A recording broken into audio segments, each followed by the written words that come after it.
This is Murder in the Morning with Tony Bruschi and Stacey Cole. A judge just handed Bryan Kohberger another courtroom loss, and this one might sting the most. For the 13th time, the defense team has tried the death penalty, or tried to get the death penalty off the table, and for the 13th time, the court was not having it. This all ties back. Did you realize that it's been 13 tries? Did you realize the number was that high? I didn't. No, I didn't. I mean, I remember we've reported this 1,000 times, but so I'm always like, is this again? Didn't we just do this story? And it's like, no, it's another one.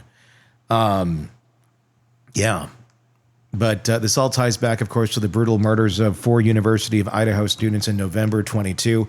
Kaylee Gonzalez, Madison Mogan, Zaina Kernodle, and Ethan Chapin. Kohberger, a PhD student in criminology, living just across the state line in Washington, was arrested 6 weeks later and charged with the killings. Prosecutors are seeking the death penalty. And Idaho, by the way, is now the only state where a firing squad is legally on deck.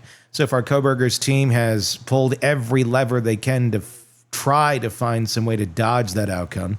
This latest motion claimed that prosecutors had delayed handing over key evidence. Kohberger's lawyers asked the judge to impose sanctions on the state, specifically to strike the death penalty from the case entirely. Judge Stephen Hippler responded with what could only be described as a professional eye roll. He said the defense's complaints were, quote, hollow, and that there was no evidence prosecutors had violated the rules when it came to discovery. Basically, he told them, you asked for everything and you got everything. Now don't complain about how much there is. And this wasn't a one-off dig. The judge went further, pointing out that the defense has had the same kind of access to the same discovery materials for over 2 years. And has never once filed for a change in format or request for more help organizing it. Hippler also noted that the lead defense attorney, Ann Taylor, willingly took on another capital murder trial while simultaneously complaining her team didn't have the bandwidth to prep for this one. It's like signing up for the marathon and then asking for a timeout halfway through training because your legs hurt. At one point, Hippler even commented that Kohberger's team had all the time and tools they needed. They just weren't using them wisely. He emphasized the state has met its obligations and that Kohberger, despite being behind bars, has a robust defense team and plenty of prep time since he waived his right to a speedy trial. Again, not exactly a judge sounding sympathetic to the whole overwhelmed thing. The legal scolding came just days after another failed motion where the defense tried to argue that Kohberger's autism diagnosis should be grounds to remove the death penalty. That was shut down too. The judge ruled that while the diagnosis could be used as a mitigating factor during sentencing, it did not disqualify capital punishment. Looking ahead, jury selection is set to begin July 30th, and the trial is scheduled to start in August. The court has already ruled that jurors will be shown some pretty disturbing pieces of evidence. A 911 call made by the surviving roommates, frantic texts sent during the murders, and even a selfie Kohberger allegedly took hours after the killings.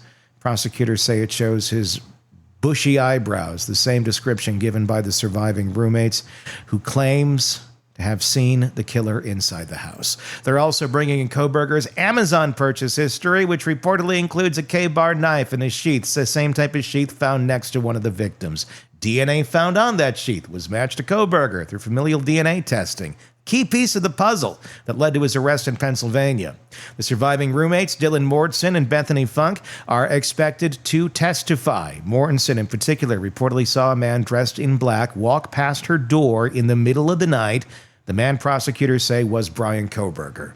That moment, that glimpse, is likely to play a massive role at the trial. And let's not forget what's waiting on the other side of a guilty verdict. If convicted, Kohberger won't just be facing a death sentence. He could be the first person in Idaho history to die by firing squad. Bryan, have goals. Be the first. Well, this is a ginormous case, just huge. But I see a flaw. I'm not an attorney, okay? I'm just not. I watch a lot of legal shows. I know there's a lot of drama on TV.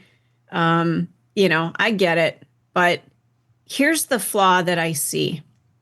You're going to have an attorney arguing that These are young people who may have been drinking. It was late at night. You see somebody walk past your door, and then the next day, your friends are dead. That this is all just a fabrication, or somebody walked by and it was dark. How could you see what you saw, what you think you saw? I think so many holes are going to get poked in that it's not even going to be a factor. I think it's one of those things that, yeah, she'll poke holes in it, but you got to be really careful on that, because you're provoked. I mean, that could be turned out to be very, very cruel looking as well. Yeah. It's not just walk up there and let me poke holes in you. It's these people have gone through trauma and are also victims here. And if they look like they're being victimized by Kohberger's attorney, she's fucked. It's a very good point. So I don't know how many holes are going to poke in that. This is their account. I don't think it really even means a whole hell of a lot. I mean, bushy eyebrows are kind of a big deal. And I think, if I were sober enough, which it sounds like they were, you could remember bushy eyebrows. That wouldn't be hard. And you certainly remembering it if it's a traumatic moment and you're kind of scared and it's not you're just looking out the door and like, oh, somebody had a one night stand and the boyfriend's leaving. No, you're kind of freaking out at this moment, wondering what has been going on. You're going to remember what that scene was. Did they decide that the bushy eyebrows can stay in? I believe so. Okay. So, yeah, I mean, I don't think you can throw that out. The DNA, it's his shopping history, his Googling, and we don't even know what his other pieces of his digital footprint are. Right. I mean, what is his search history? The amount of clicks that he's doing on this stuff. I mean, he goes back and looks for the exact same knife right after the murders take place, just happens to be looking for that knife. That's troubling. Yeah. Then you throw in that picture that he took, the timestamp on that. You can't change that, dude. Mm-hmm. It looks like you were like, yeah, look what I did. Look what I got away with. I'm a PhD student. Look what I allegedly did.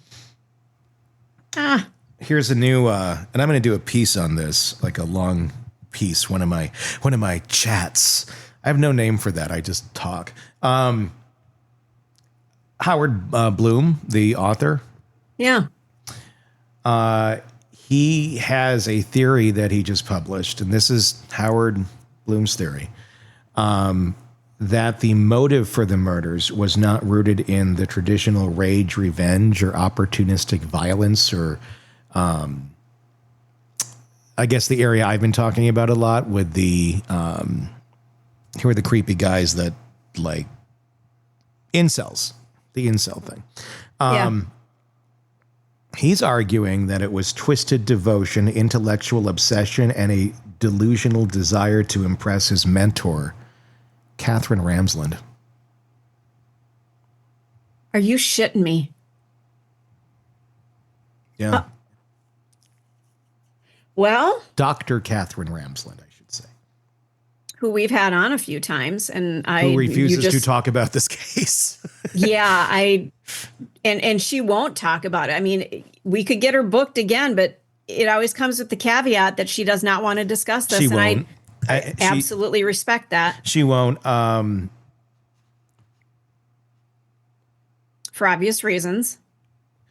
The theory suggests there's communication that continued after he left DeSalle's, with emails exchanged in the days before and after the murders, though the contents are undisclosed. This is from Howard Bloom. After Kohberger's arrest, Ramsland allegedly contacted his family and offered guidance, even playing an advisory role during his initial legal process. This is according to Howard Bloom. It's an interesting piece that he just put out. You know, I'm going back to my college days. Professors can really make an impact on you. Think of your age. You are very, I guess, formable. I mean, you're exploring things. You're trying to figure out where to go in life. Professor is very commanding at the front of the classroom or auditorium or what have you. And you feel like you're making a connection, and maybe this is where I need to go with the rest of my life, my trajectory for career. And you meet with them, and all of a sudden you find out maybe you do have a talent in this area, and you start moving in that direction. That person becomes very important to you, very influential in your life. So what if he is somebody who has never felt connected? And I'm just spitballing here, but maybe he's never felt connected to anybody. Mm-hmm. And then he's making some strides in this class where he hasn't done so before. Maybe he just never really connected with another person. Yeah. And maybe he's just thinking, yeah, I'm going to do something really big. It's not rational, but who knows what he's thinking?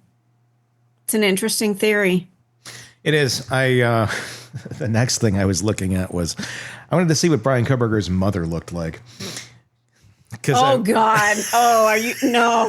So he's got a mommy complex. Is that where you're going? No. Well, I mean, age-wise, they're probably not far off, but I don't know that for a fact. But they don't really look similar, because that's what I was wondering. That's my mind is like, Freud would have a lot to say about that theory.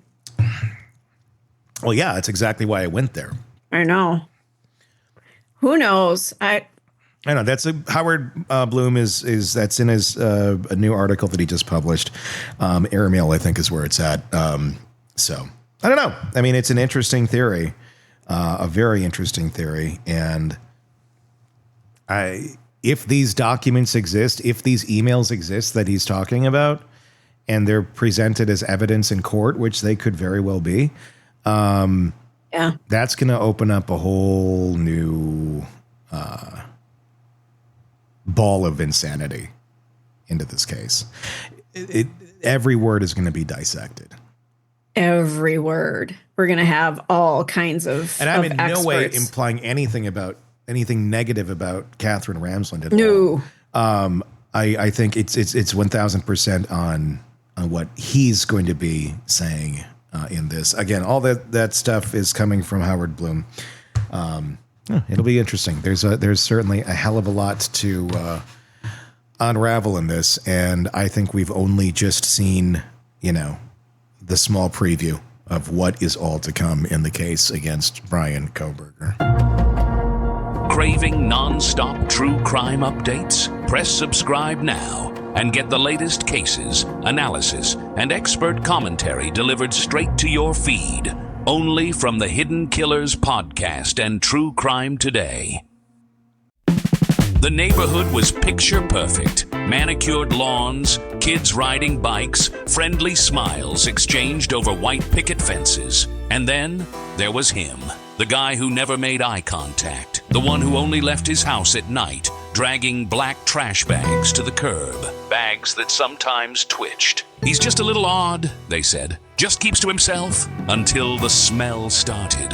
Until the missing pets turned into missing people. Until someone finally had the nerve to peek inside that basement window. And if they had only subscribed to True Crime Today Premium Plus on Apple Podcasts, they could have listened to Hidden Killers with Tony Bruschi ad-free. And before everyone else, they could have recognized the warning signs. They could have gotten out. But they didn't. And now, they're part of the next episode. Don't make the same mistake. Subscribe now to True Crime Today Premium Plus on Apple Podcasts.